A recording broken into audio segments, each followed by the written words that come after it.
You are watching 32 teams in 32 days on the Game Time Sports Network.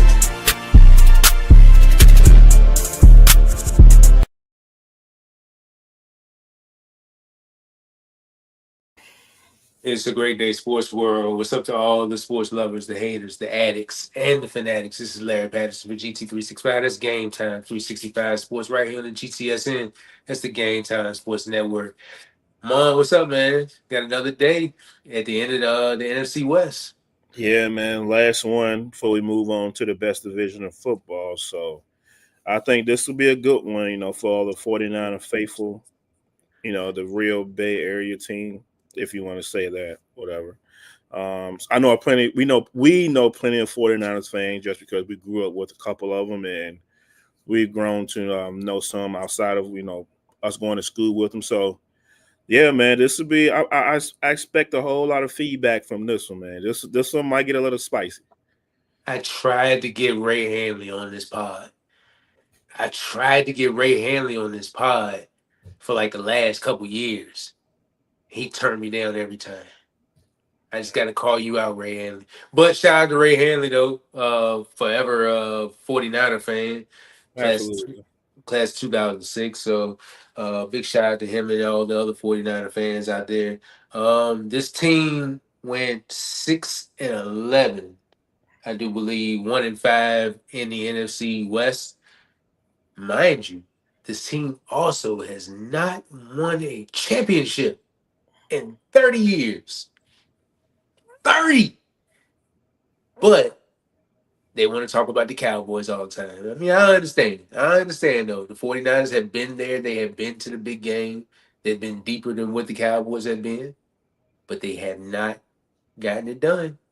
So, this team lost 6 one-score games last year. Can you believe it? After coming off of a Super Bowl appearance, they started the season 4-4, hit the bye week, ended the season 2-7, including a 4-game losing streak. Look, the times that remember the 49ers went through that whole drought. I don't know if it was like maybe 6-7 years, maybe around that time where they didn't make the playoffs. And then all of a sudden they started reaching the postseason. John Lynch got over there and just kind of like revamped that whole team. I'm hoping we don't get into that same kind of drought with this team. But if they don't reach the playoffs coming up this year, which we'll get more into it, I wouldn't be surprised. What you think? No, man, I wouldn't be surprised, if that drought does happen, because I mean, the turnover of the roster, and you know how it is. Once Brock Purdy got paid, of course, everybody knows this offseason he got paid. So that He got means paid. paid. So that means eventually, naturally, people are going to, have to go. Good players that could that definitely was key members of your franchise going to have to find other homes because eventually their money goes to the quarterback. Their money dries up for sure. They lost 8 full starters last year. Yes, and when we get to that, I'm gonna. Cause there's a couple that I think it's just going to hurt them a little bit, but once we get to that point, we'll definitely elaborate a little more on that. This team in the pass game offensively ranked 4th, in the running game ranked 12th, and overall 4th. And defensively, they ranked 5th in the pass, 18th in the run or against the run, and 8th overall. I know those rankings can be a little fluky there, but especially going to the last stretch of the games. But that's what it was. Brock Purdy won his first 10 regular season starts. He's been 13-13 ever since then, excluding the playoffs and just in regular season games. So, San Francisco needed a franchise quarterback. They got it. He has been playing well. What will he do for the rest of the way? We will see. Starting with Mr. Purdy last year, what he had 3,800 yards, and he missed 2 games. He had 3,864 yards, 20 touchdowns, 12 interceptions, completed 65.9% of his passes. And in the run game, CMC was missed pretty much for the what he only played 4 games. Isaac Garendo and came through for a little bit. Jordan Mason was the leading rusher on the team with 789. He gone. And then you got Isaac Garendo who rushed for 420 and 5 yards of carry. So his role seems to expand a little bit more. You still got Patrick Taylor on the team who he'll move up probably RB3 something like that. As far as the receiving game, Jawan Jennings had a career year, 113 targets, 77 catches, 975 yards, and 6 touchdowns. He went off. And then he got ejected in the last game of the season, so he couldn't get that 1,000 yards. But George Kittle led the way in as far as yardage with 1106 and 8 touchdowns. Big year for him since his, I want to say 2021, when he was, I think he caught like 1,300 yards, something like that. Yeah. Um, Brandon Ayuk played 7 games. He went out with the Achilles. He capped the season with 374 yards. He looks to come back, better than ever and get back to that Brandon Ayuk we used to seeing. Ricky Pearsall, who was shot and was it before the season began, and he came through playing 11 games, started 31 catches, 400 yards, and 3 touchdowns. So his role will look to expand as well. Debo didn't have his best season last year, especially when it comes to that run game, which he did. I don't think he really liked that kind of role anyway. But Mm, did he? I mean, think about with the contract situation. Like, I mean, yeah, because I agree with you with somewhat because if you look at it from a business side, okay, we're doing all these jet sweeps, flies, whatever the case may be out the back, handball backfield. That's just extra punishment you got to take behind the line of scrimmage. And you being a receiver, you're not gonna get as much punishment, being out there. So I get what you're saying. Um, but yeah, I definitely understand your point of view for sure. but not to say that he didn't like it, but Right. yeah, totally agree with you on that. Once more production, hey, I need more money. So, That's how it uh, always works, man. exactly. Going to the defensive side, touch on that real quick. As soon as this thing slides down, there we go.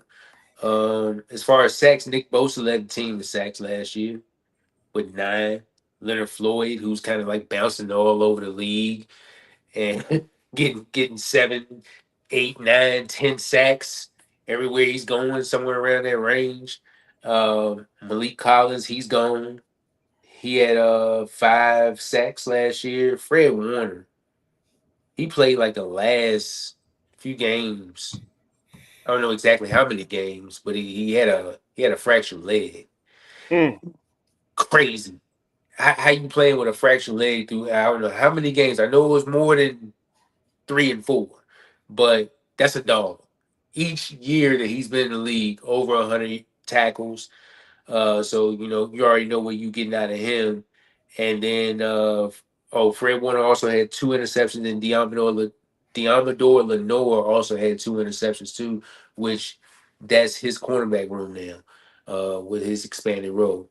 So um, overall, like you missed the playoffs, and then you got some off season moves. You want to touch on that real quick? Yeah, you can.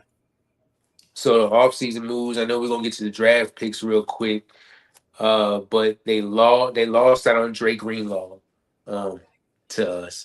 Uh Talanoa Hufanga to us.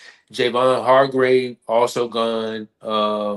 Aaron Banks, he left. The Devontae Campbell, remember all the controversy surrounding him.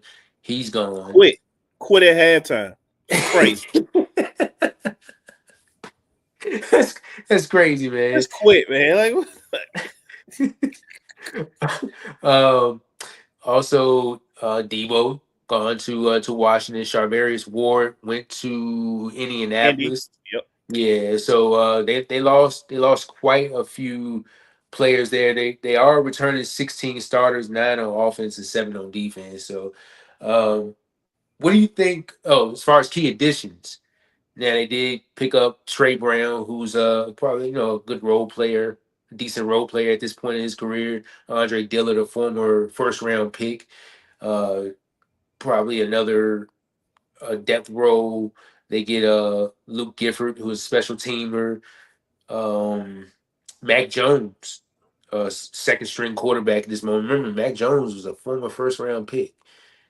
The league changes that quick year after year. Also picking up Jason Pinnock for safety depth and Demarcus Robinson as a wide receiver, probably for like your go routes and things like that. So overall, what did you think of the 49ers offseason? I know it wasn't flashy, but Yeah, overall, before I, go shout out to Brock Purdy, man, for getting that bag, going from being a Mr. Irrelevant, being the last pick of the draft of whatever year he came out to getting that 200 whatever 260, I think.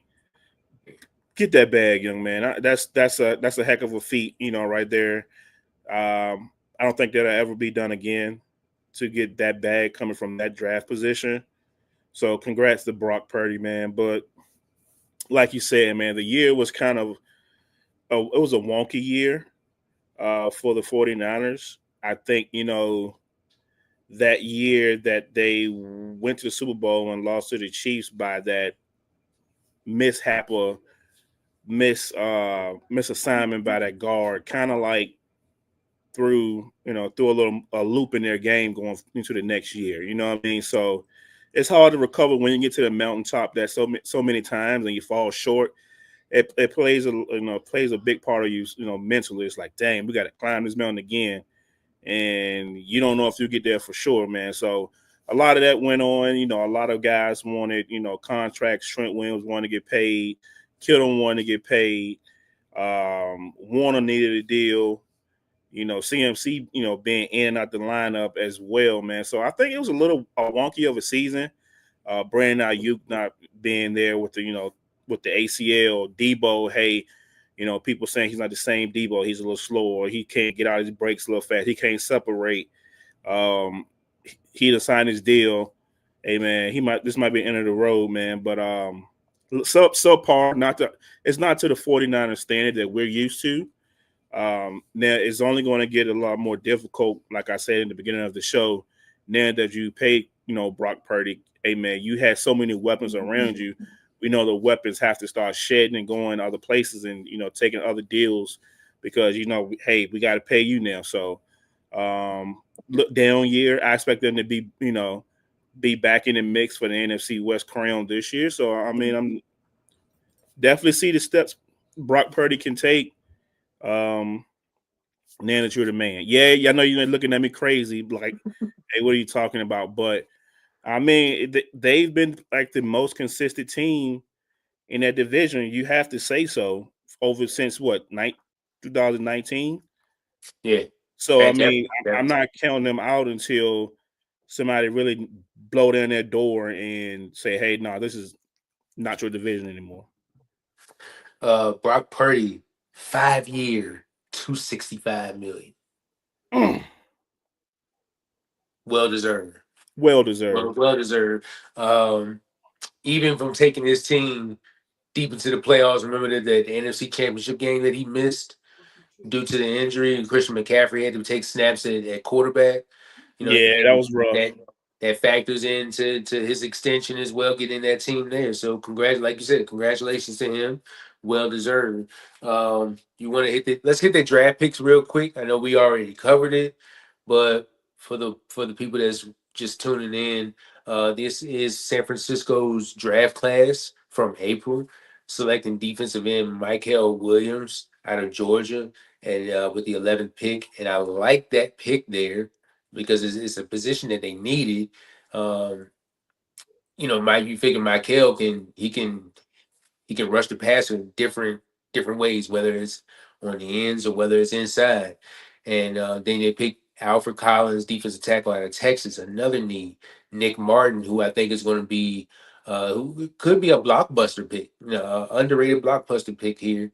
Um, your Drake Greenlaw replacement could be, and then Upton Stout from Western Kentucky, a cornerback in the third round. C.J. West, a defensive tackle out of Indiana. Jordan Watkins, wide receiver out of Ole Miss. Jordan James, running back out of Oregon, picked in the fifth round. Marquise Sigel, a safety out of Kansas State. Quarterback Curtis Rourke out of Indiana. Offensive guard Connor Colby out of Iowa, and Junior Bergen, wide receiver out of Montana. Um, Real quick, how did you feel about this? About that draft? Well, as you can tell, Larry, I don't know if you can put the draft picks back up on the screen for me if you can or not. Um, I feel good about their draft, man. As you can tell, they have multiple picks in multiple rounds. That's just going to show you that, hey, man, we got to reload this roster, replenish this roster with youth because they paid the man. They paid Brock. You know me. I think I'm a big Michael Williams fan.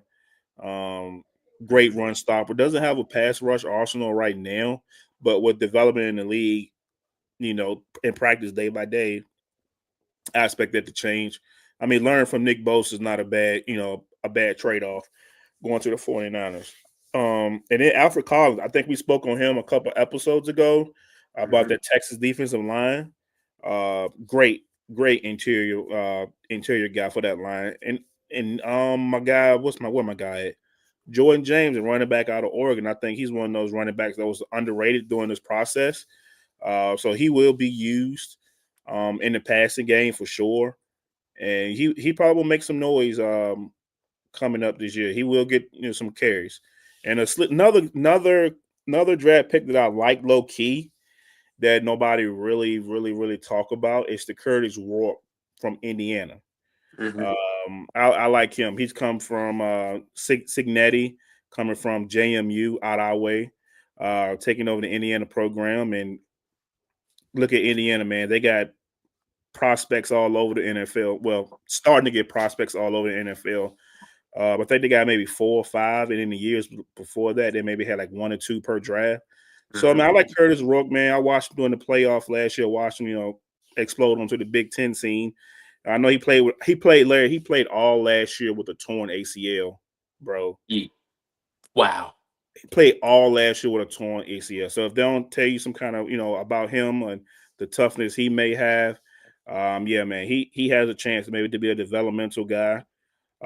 Could be definitely gonna be a backup, and I could see him, get if Purdy something happened to Purdy, I could definitely see him coming in and holding the fort down for a couple games till Purdy gets back.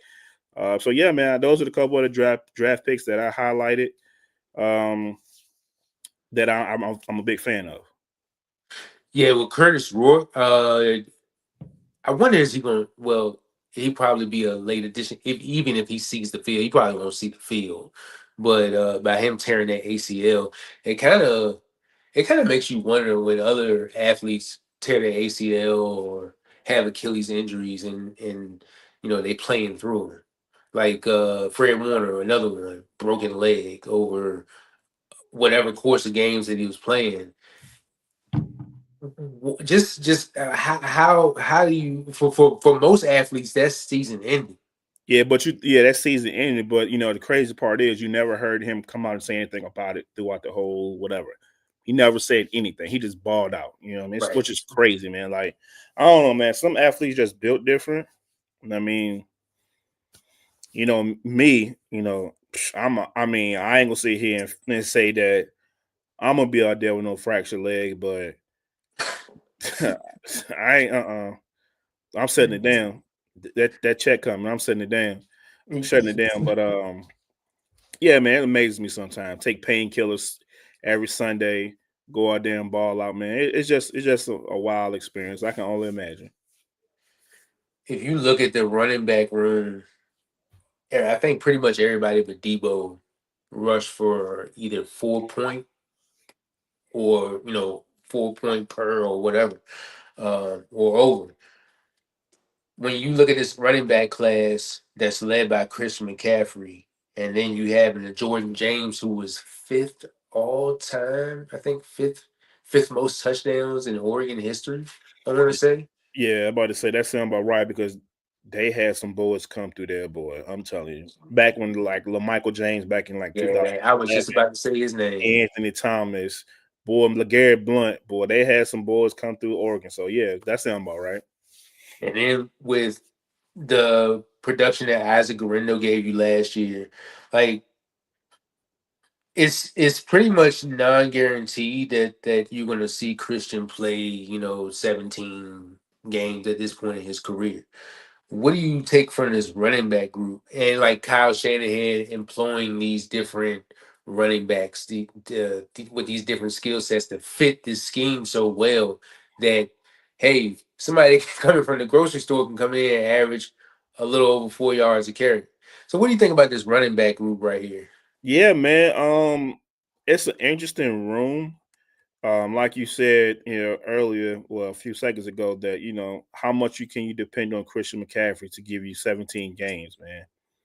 Like each year and year, it's like it's getting slimmer and slimmer and slimmer. I know he's been going to like Germany getting procedures on his knees or whatever, wherever he's going, man. But can you count on him to be there for 14, 15 games? It's a given he's going to miss a couple games, and that's just the nature of the position. Um, they had my boy running in Carolina for no reason. They dogged him out in Carolina, then they Oh got my rid of him God. because they knew that hey, got to strike while the iron's hot with value. So I mean, that's the nature of the beast, man. You was the eighth overall pick, ninth overall pick in 2017, and it's 8 years in the league, man. So yeah, that wear and tear eventually catches up with you. So, but to answer your question, man, I think the Isaac Garindos, the Jordan Jameses, and of the world like that is going to have to step up and be huge, and it's going to have to pay dividends to this team if they ultimately want to compete and get back to where they were a few years ago. Let's think about it, man. Like we remember. I'm not saying Shanahan's scheme is like run like all that. Like, remember that NFC Championship game when Raheem Mostert just went crazy on the Yeah. Packers? I mean, he ran like I thought that was Barry Sanders out there that day. He was running, man. And Shanahan's offense can do that for running back. So I'm not saying that whoever takes CMC's reps or whatever the case may be is going to be that type of a player, but they're surely capable of filling some of those shoes. What's that guy that's in Minnesota? Jordan Mason. He came in a little stretch he had last year. He was amazing. He was like, it was at one point I was like, yo, do we even need to have number 23 come back this year? You know what I mean? Because he was running that good behind that offensive line in that scheme. So yeah, man, it's a running back by committee thing over there. I wouldn't put too much stock in having CMC for a full 17. No, going and knowing that hey, something's going to happen eventually. So let the young boy shine. Those years in Carolina, drafted in 2017, played 16, played 16 in 2018, played 16 in 2019, 2020, 3 games, 2021, 7 games. Then 2022, he played 17 games. 2022, no, 2023, he played 16 games, and then 2024, 4 games. So I mean, the injury history is there. There's also a little bit of consistency, like with with his, you know, the way all basically all on how his body holds up. So, so wishing Christian McCaffrey a lot of success this year, and hopefully, he'll stay healthy. Wide receiver room led by Brandon Ayuk, coming off that torn Achilles, and then Jacob Cowling. He showed some flashes a little bit last year, uh, limited snaps and limited catches and things like that. But he's got to be a player you're thinking about going into this year. And you're looking at the wide receiver room, Jawan Jennings, who's right now he's looking for a new contract or he's looking to get traded, and Ricky Pearsall. Okay, then drafting Jordan Watkins. Like these guys are going to have to hit. These was Yeah, these. man. Yeah, man. These guys are gonna have to definitely step up and play big roles, especially Ricky Pearsall coming out of Florida last year with the 32nd. I think it was the 32nd overall pick. The Yeah, last pick yeah, man. Yeah. I think last pick in the first round. last pick in the first round. I mean, he's gonna have to step up. Yes, he had an unfortunate event happen before the season started, man, but they're counting on you this year because they don't have Debo no more. You have Jawan Jennings in a situation that he's in, as you just said, and then you got Brandon Ayuk coming off of ACL. You don't know how that's going to play out. Oh, by the way, you lost Debo. He's over here with Jade now since y'all said he was out of shape and couldn't separate no more. So this is like a brand new room. Oh, by the way, Kittle, he's not no young pup. Yes, even though he just got an extension, he's no young pup. So it's like the young guys are going to definitely have to step up in some people's absence this year for sure. Trenches. Trent Williams, First ballot Hall of Fame. first ballot Hall of Famer, and I think he dealt with a death to one of his children, I believe. I think that was Charvarius Ward last year. Siberius Ward. It was Charvarius Ward before the season. Uh, Yeah. so I'm sorry, Trent. But and did he? I know he dealt with some injuries as well, though. So Yeah, he. I believe so. Yeah, we can producers can double check that for us, but I think that was Ward that had the injury with. I mean, not the injury, but the misfortune thing with his family. I could be wrong, but I know Trent was dealing with some injuries last year, and he wanted that security, um, wanted that security for his future. So they finally ended up getting the deal done and got him into camp. So I mean, yeah, man, I think he's on the back nine of his career, and that's a heck of a back nine he's on now. 649 snaps last year, played 10 games. So, he's gonna try to be better than that. Ben Barch, 65 snaps, 3 games. He was also injured as well. Um, Jake Brendel had over 1,000 snaps, 57 straight starts. Dominic Puny, who I think he was a third round pick, Rookie from last year, right? rookie from last year, played exceptionally well. And then Colton McKevitz over 1,000 snaps. Puny over 1,000 snaps as well. And then like your reserve guys, Connor Colby, he made all Big Ten first team. He's a rookie. So Andre Dillard on his fourth team in 4 years, as we spoke on earlier.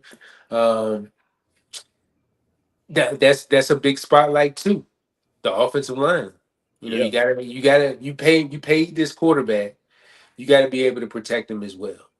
So going to the defensive side of the ball, we talked about Michael Williams. What you think about the depth with the 49ers defensive front with Kevin Givens and Jordan Elliott coming still over there, Nick Bosa, um, Bryce Huff was traded there this offseason.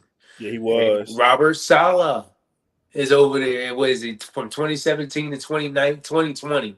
2017 to 2020, he was defensive coordinator over there, and you know how that defense was looking. So, what do you think about that addition coming back to the Bay Area, meaning that he had what 2-3 years over in New York? That didn't go how he planned, and then he's back over here playing coordinator for the 49ers, back where it all started. Could this spark up another head coaching hire, depending on how it goes? It depends on how it goes. Like I said, situation solid. It has to be right. I mean, no disrespect to Jets or the Jets fans. Don't beat me up for this one. It's not the ideal organization to go to start off your NFL career as a head coach. That's just the way it is. You don't have Rex and you don't have Adam Gase, you don't have Sala, you don't have Mangini, and they didn't last long. But yeah, man. I mean, if I'm gonna backtrack a little bit. I'm gonna speak about the defense in general. Yeah, man. Like Warner is not. Go ahead. I know you got something you want to say. Go ahead. So I know you was talking about the Jets head coaches.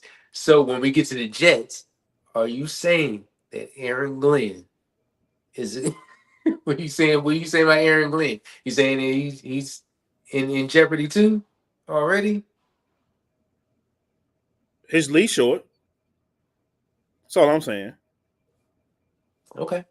All I'm gonna say is his leash gonna be short. That's all I'm saying. Like if you his leash short. That's all I'm gonna say. We'll get down to the nitty gritty when we get to the AFC East. I'm gonna say that because that's I got some stuff to say about that. But nevertheless, back to Robert Sala and the 49ers defense. I'm gonna backtrack a little bit. Sorry, we get on a tangent. But yeah, man, it all depends on the health of Nick Bosa and development of Michael Williams.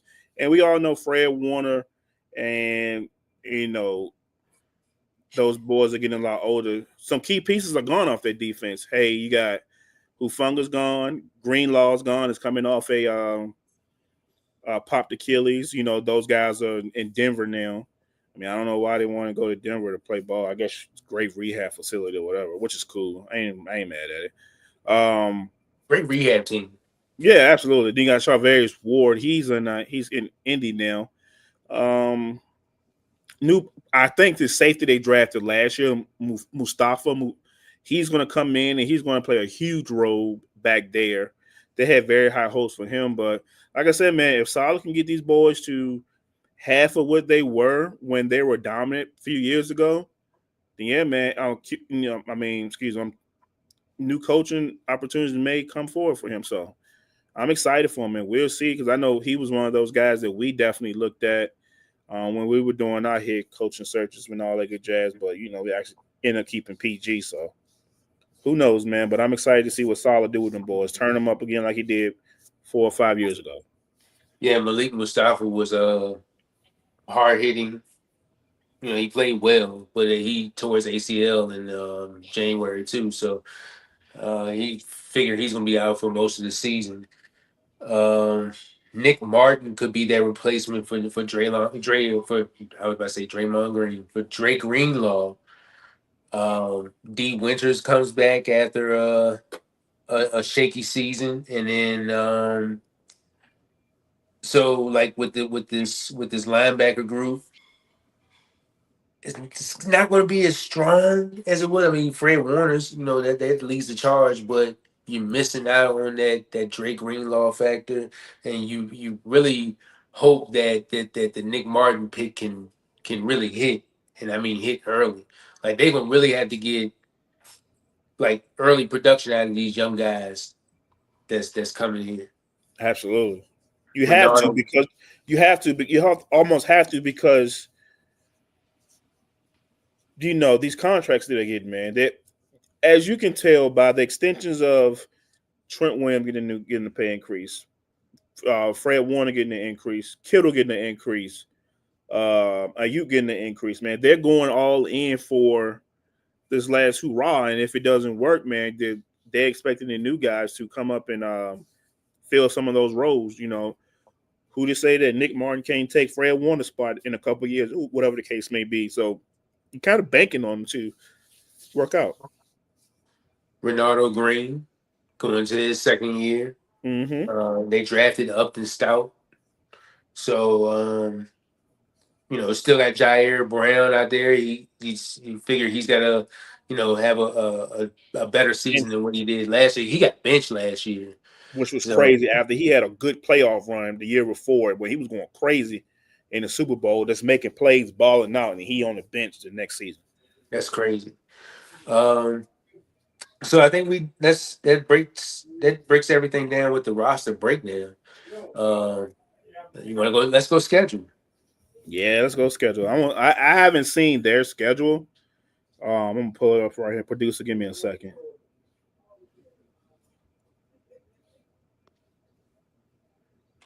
All right, I'm ready. All right. So week 1 at Seattle. Week 2 at the Saints. Week 3, you're at home against the Cardinals. Week 4, you're at home against the Jaguars.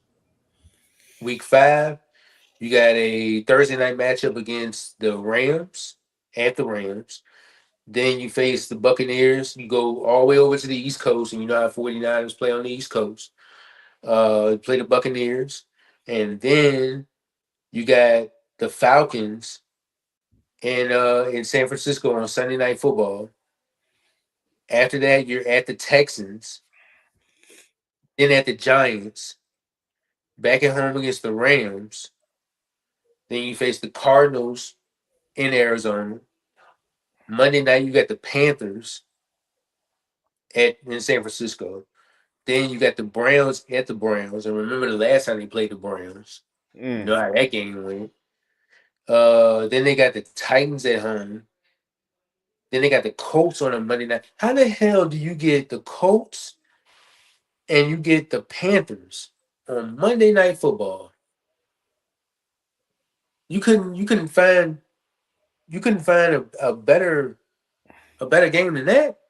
Yeah, I would have put the versus the Bears or something on Monday Night Football, but that's The just me. Bears on Sunday Night Football to follow that. What the hell is going on here? Yeah, sure. Then yeah, Bears on Sunday night, and then you finish off at home against the Seahawks. Yeah, man. I'm looking at this schedule, bro.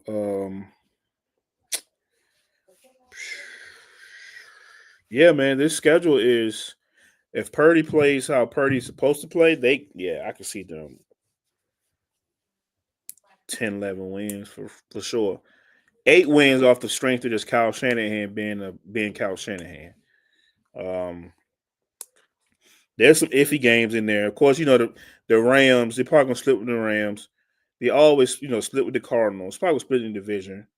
But the Colts, Browns, Titans, Panthers,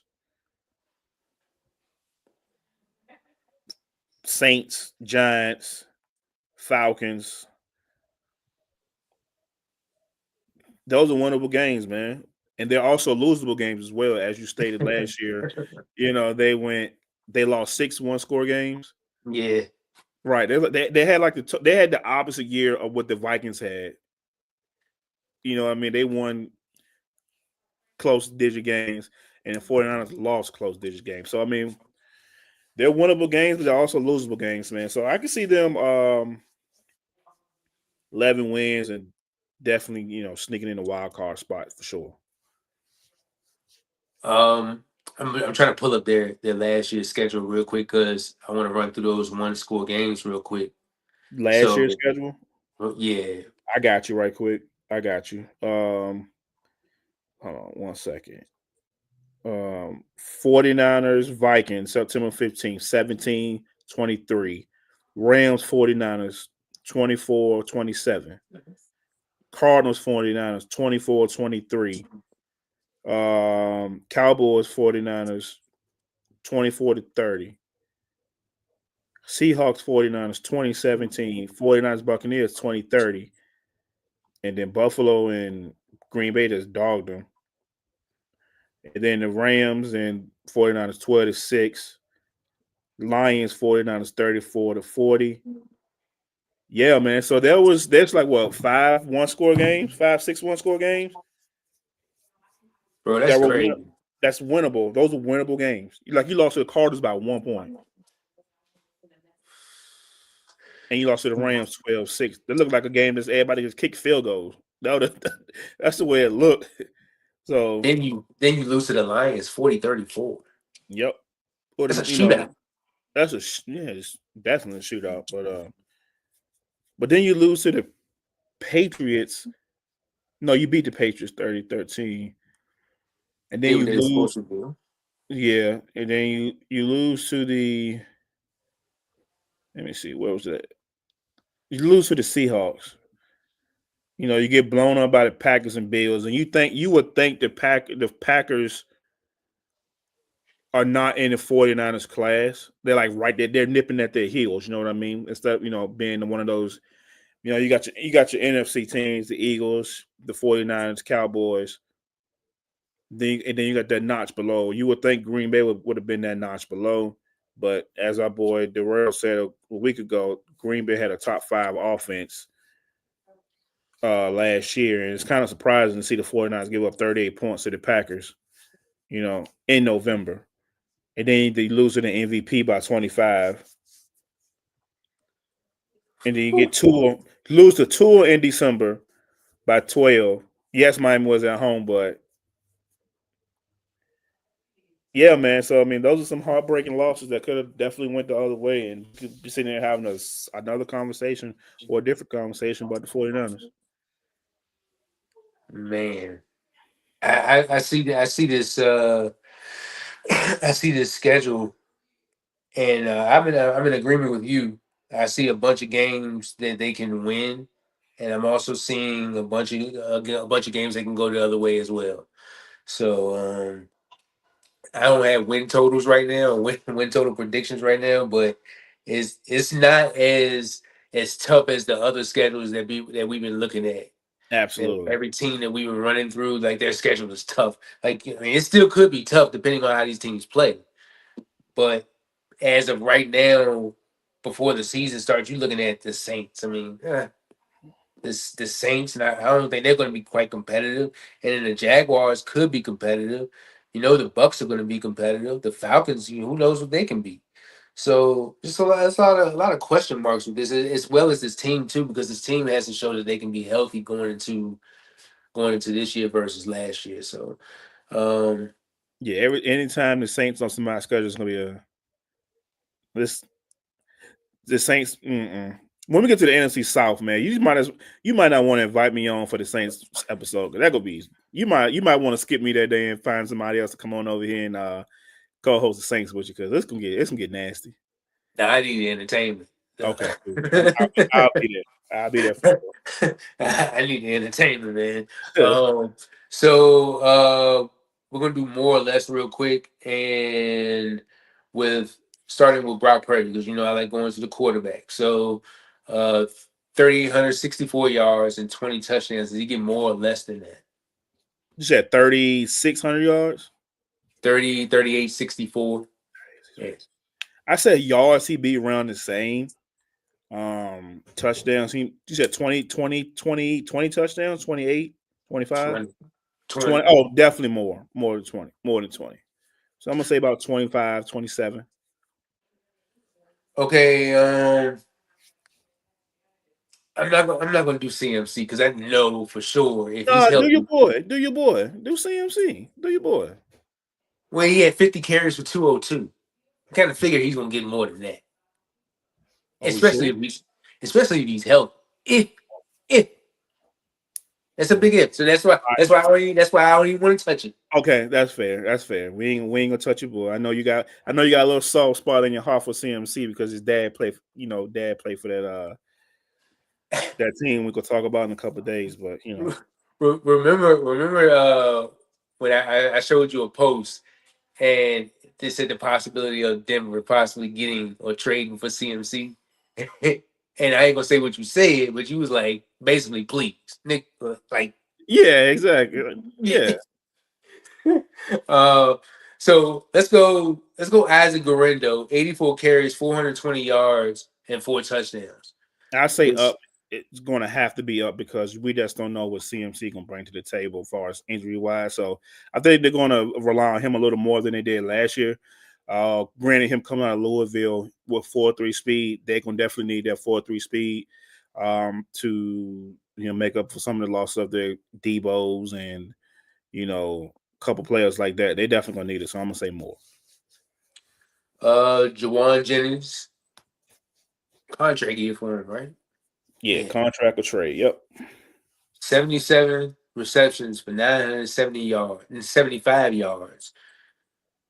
Does he get more or less than 975 yards? I'm gonna say less.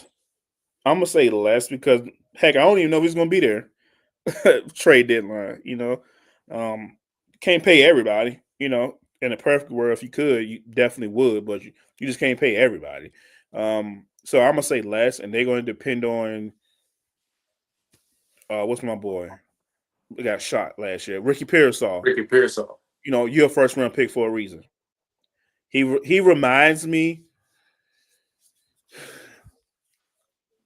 He reminds me of him and Lad McConkey have similarities. I knew you was going to compare him to one.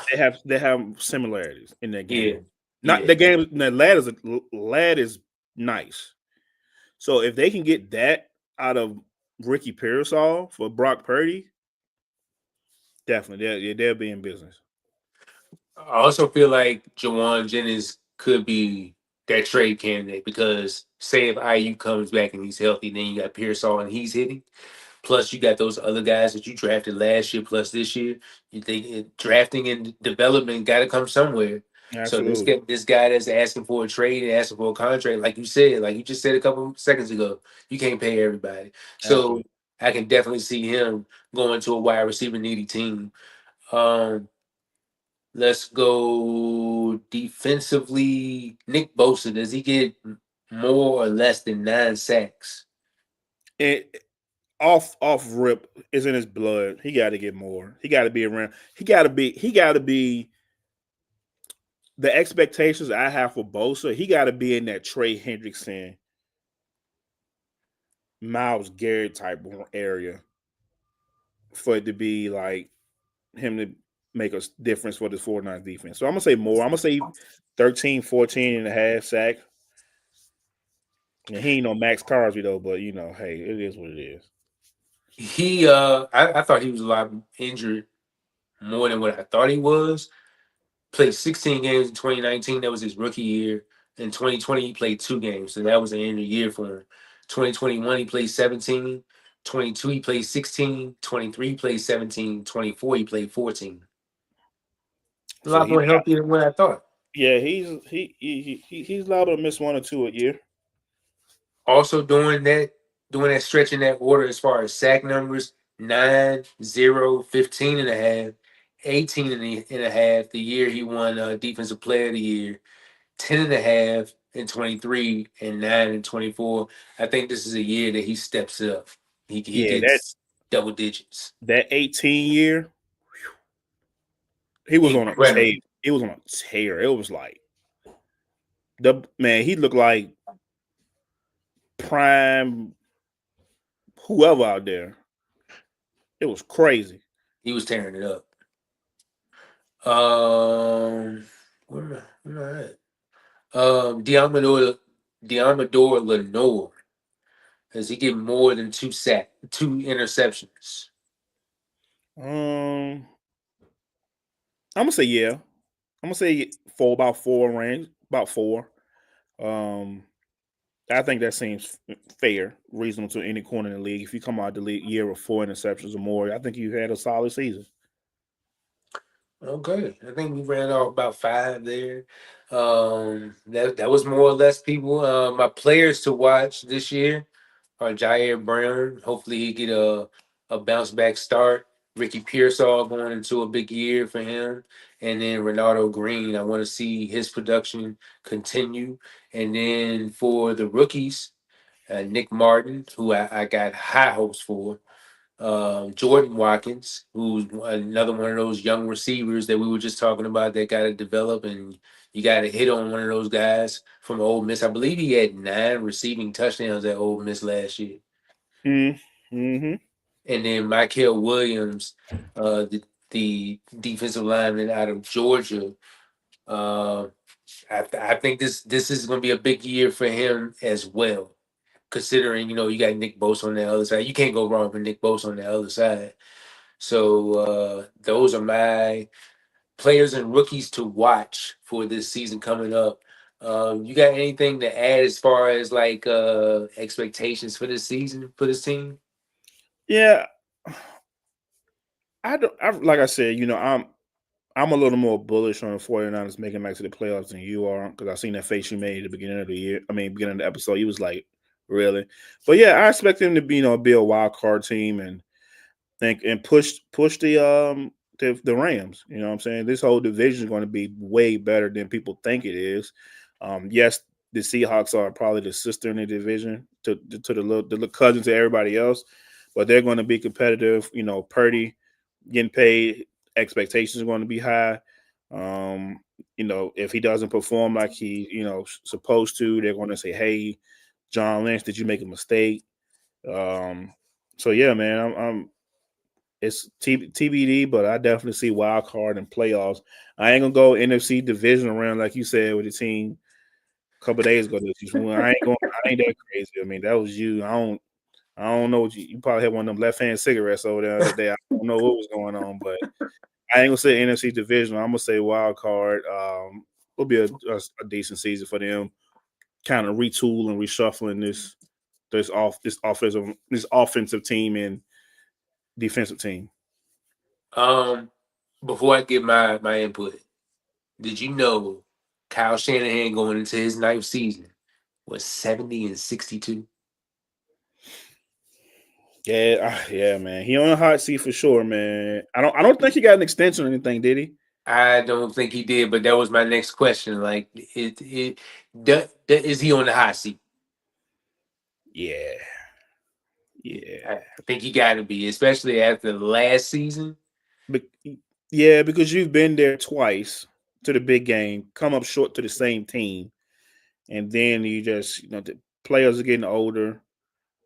The fan base is like, oh, here goes Shanahan. It looks good in the regular season. Boom, boom. You doing all the little reverses and whoop, whoop, Mike between legs. It looked good in the regular season, man. But we know it matters in December, January, and hopefully February if that's where you want to get to. So I said if they come out slow, I can definitely see a change being moved. I mean, happening middle of the season, and just going into 2026. Hey, we have to find our guy. Um, but that normally means if Shanahan's on the move, John Lynch is probably out as well. So they probably be starting fresh from top to bottom. So Yeah, I happen to think so too, because a lot of 49er fans that I do know complain about his play calling sometimes, especially in those big games like the Super Bowls where you're passing the ball instead of doing what got you there. right, So I think Kyle gets a little, in his mind, he gets a little carried away with the play calling instead of just doing what you're supposed to do. He kind of like, just overdo it. keep the car on the road. Yeah, Yeah, yeah. So it's like the Atlanta Super Bowl when they was up 28-3 versus the yeah, Patriots. I know my boy, he he's still tender about it to this day. But it's like you up 20-3. Why are you throwing the ball? Get the ball to Devontae Freeman, let that boy run the clock out for you. You want to be all cute and stuff, and to come back to hunt you in overtime. So he's just had that track record in the playoffs, just doing some out of character things. And I think if it's continuing to happen, this year, that if it don't work, 49ers, the fans are going to definitely ask for a change for sure. I think in that Super Bowl, the last Super Bowl, I think he went like 2 or 3 drives and he didn't run the ball. Yeah, we were sitting there like, what What are are you doing? you what are you doing? So I'm I'm gonna say this. If the team is healthy, I can see this team compete. I can see this team going wild card, you know, and plus with the experience and the cornerstone pieces that you do have over there with Trent and with Fred and George. Like all you need is a handful of those veterans to come in, and everybody rally around those guys. Yep. So I see the potential there, especially if everybody's healthy. I can see a playoff run.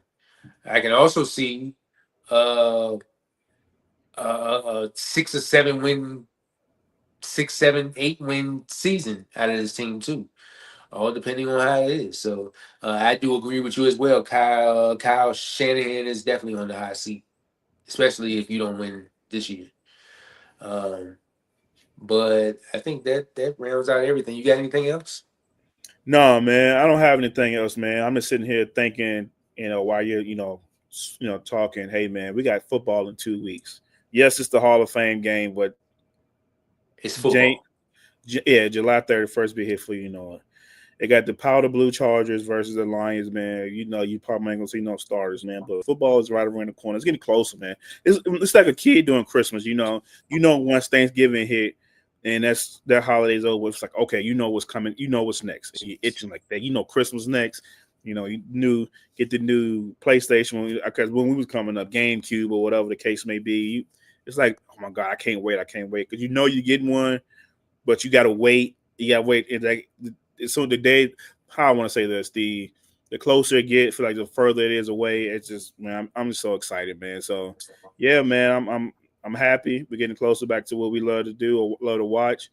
Um, AFC West is next, so I know it's gonna be a whole lot of hate being spewed right now through these internets and these internet waves and stuff. There'll be a whole lot of hate coming up in the next 4 episodes, especially from.